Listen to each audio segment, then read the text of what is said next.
If you traveled 250 million years into the past, you'd be witnessing the dawn of dinosaurs. One of the leading theories is that dinosaurs evolved from a species known as archosaurs. These were the dominant reptiles that appeared during the late Permian period. To some, they may even look like dinosaurs, and that's because they were ancestors to these incredible creatures. Over time, the archosaurs split up into two groups. One of these groups led to crocodiles and the other led to dinosaurs, which continued evolving into thousands of different species. One of the main traits they eventually gained was their bipedal abilities. Early dinosaurs began to walk on two legs, freeing their front limbs for other uses, like grabbing food and defending themselves. And that's just the start of their evolutionary journey. Let's travel back in time 250 million years ago and witness the history of dinosaurs in 10 minutes Triassic period. As you enter this new era, you'll notice that the dinosaurs running around look pretty different from what you're used to seeing. One of the earliest dinosaurs that emerged from the archosaurs was the eagle raptor. This little guy was about the size of a dog, barely 1 meter tall and weighing in at a meager 10 kilograms. You know, we typically think of dinosaurs as these massive creatures, but it'd be a couple of million more years before that started to happen. We'll check in to see how those dinosaurs are growing in size as we travel through time. But for now, let's see what's happening to Earth. During the Triassic period, the supercontinent Pangaea starts to fragment, slowly altering global climates and ecosystems. The climate was generally hot and dry and there were no polar ice caps, creating a stark contrast to what you're typically used to in modern-day Earth. The vegetation was also very different and was crucial for the survival and evolution of dinosaurs. The plants have different characteristics as well. Some are tough, some nutritious, and others potentially poisonous. Each one of them will influence the dietary and adaptive strategies of different dinosaur species. Speaking of which, what are some other dinosaurs doing during this time? Weighing in at about 23 kilograms and 1 meter tall, we have the seal of faces.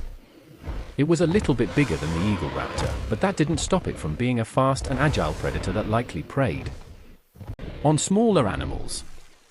Now the Herosaurus was slightly taller at about 1.1 meters, but was a lot heavier at about 350 kilograms. Then we have the Paleosaurus.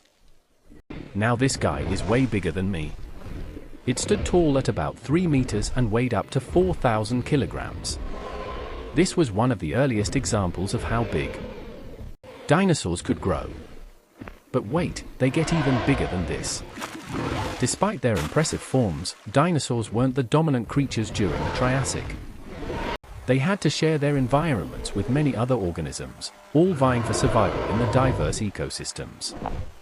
This was the case until the Triassic period would experience a great extinction event. This was likely caused by massive volcanic activity, climate change, and potentially even some small asteroid impacts. This will have a significant effect on life on Earth and lead to the extinction of numerous species. But it wasn't all bad, especially for our dinosaurs. This moment set the stage to bring new opportunities to these species, leading to them dominating the Earth. Jurassic period.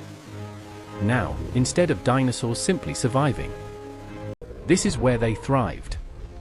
Over the millions of years, different species have been evolving and dinosaurs are now the rulers of the Earth. They spread across continents, dominating the lush forests and arid deserts, occupying these areas where some massive dinosaurs, ones that you're probably a lot more familiar with. We have the Stegosaurus, Brachiosaurus and Allosaurus. These were some of the largest creatures ever to walk the Earth. But you'd quickly notice that it wasn't just these massive beasts that were roaming around. This era also saw the evolution of theropods. These were smaller dinosaurs that had more of a bird-like form. One of the most famous was the Archaeopteryx. It was kind of like a mix between a dinosaur and a bird with feathers and wings, but also with bony teeth and a tail. The Archaeopteryx was a crucial link between birds and dinosaurs. If you wait about 100 million more years, they'll evolve into the birds we know today. Wait, is that a spoiler? After 56 million years, the Jurassic period comes to an end. This was after yet another extinction event happened. Luckily, this one is more minor.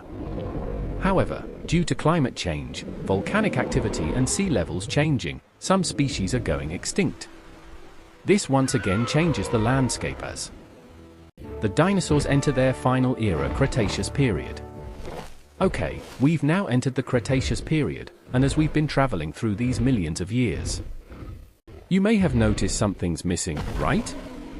One of the dinosaurs' biggest stars hasn't appeared yet. Say hello to the Tyrannosaurus Rex. The T-Rex was a massive beast, was 3.7 meters tall and 12 meters long. Not only that, but it was a whopping 9 tons. Equipped with a powerful jaw and incredibly sharp teeth. The T-Rex dominated the Cretaceous kingdom. It was one of the most dominant predators history has ever seen. This colossal beast wasn't just scavenging leftovers. It was an active hunter stalking its prey with keen eyesight and a heightened sense of smell. Among its favorite meals were the sizable herbivores like the Dinosaurs. But the T-Rex didn't stop there. It would take on formidable opponents like the Triceratops and even other smaller theropods if the opportunity arose. With its powerful jaws filled with 12-inch teeth and its strong hind limbs that allowed it to run at speeds of up to 40 kilometers per hour, the T-Rex was a master of the hunt. But this period wasn't just filled with massive beasts like the T-Rex.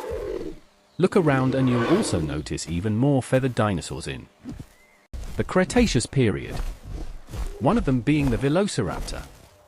Now, you typically see them portrayed like this with no feathers, but evidence suggests that these creatures were quite feathered. Now, the feathers weren't necessarily used for flying more, for warmth and stability. And this one is the Microraptor. Now, unlike the Velociraptor, its feathers likely were used for flight, giving us crucial insight into the evolution of birds. Okay. As I mentioned earlier, Pangaea was breaking up and forming into the continents we know today. But because of this, some dinosaurs were forced to migrate and separate into different areas of the world. These dinosaurs had to adapt to their new environments, potentially changing the course of their evolution.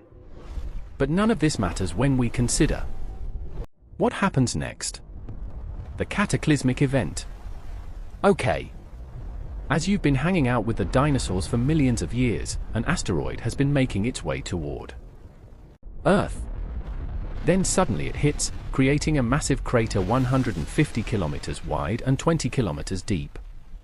Naturally, something this huge makes a devastating impact on the world, one that'll change it forever. The asteroid's collision is massive, but its impact is felt long after the initial crash. Due to the massive collision, the environment drastically changes. Significant drops in temperature start to occur and debris from the crash begins to block out the sun. This impacts not only the dinosaurs' health, but also their food supply. This devastating event wipes out 75% of the Earth species, many of which are the dinosaurs we've been observing this whole time. But don't worry, not all of the dinosaurs went extinct. The aviation-based dinosaurs we checked out earlier managed to survive the asteroid strike, eventually evolving into birds' aftermath. Now that most of the dinosaurs are extinct, it's cleared the way for mammals to diversify and expand their impact on the world. With less competition, early mammals can now thrive and take over, which slowly over time allowed humans to evolve, building the world we know today. Dinosaurs went on to evolve for another 165 million years. But there's still so much we need to learn about them. Like, did you know that not all dinosaurs were cold-blooded? Some of them may have been warm-blooded or even both. But that's a story for another. What if